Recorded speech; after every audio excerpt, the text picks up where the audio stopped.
أعوذ بالله من الشيطان الرجيم.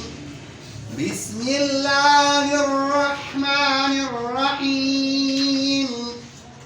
لا أقسم بيوم القيامة ولا أقسم بالنفس اللوامة. أيحسب الإنسان أن لن نجمع عظامه بلى قادرين على أن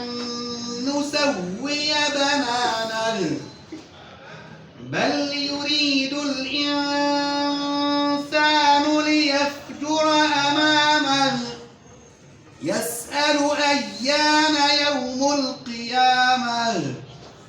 فإذا برق البصر وخسف القمر وجمع الشمس والقمر يقول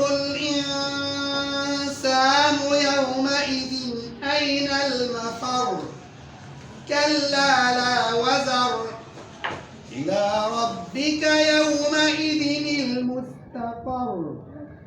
ينبأ الإنسان يومئذ بما قدم وأخر بل الإنسان على نفسه بصيرة ولو ألقى معاذيره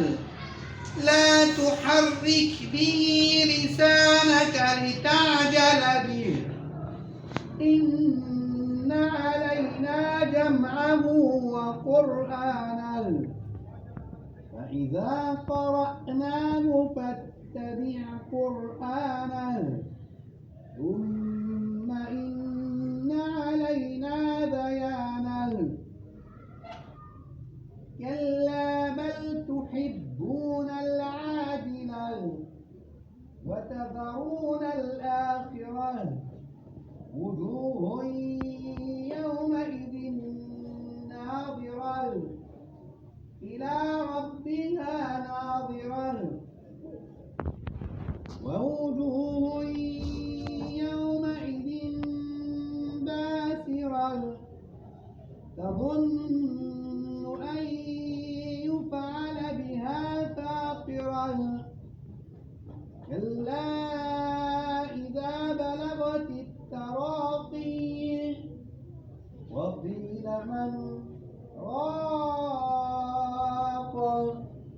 وظن أنه الفراق والتفت الساق بالساق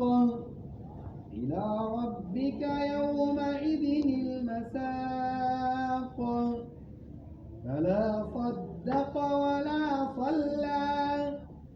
ولكن كذب وتولى ثم ذهب إلى أهله يتمطى أولى لك فأولى ثم أولى لك فأولى أيحسب الإنسان أن يترك سدى ألم يك نطفة من مني يمنى ثم كان علقة فخلق فسوى فجعل منه الزوجين الذكر والأنثى أليس ذلك بقادر على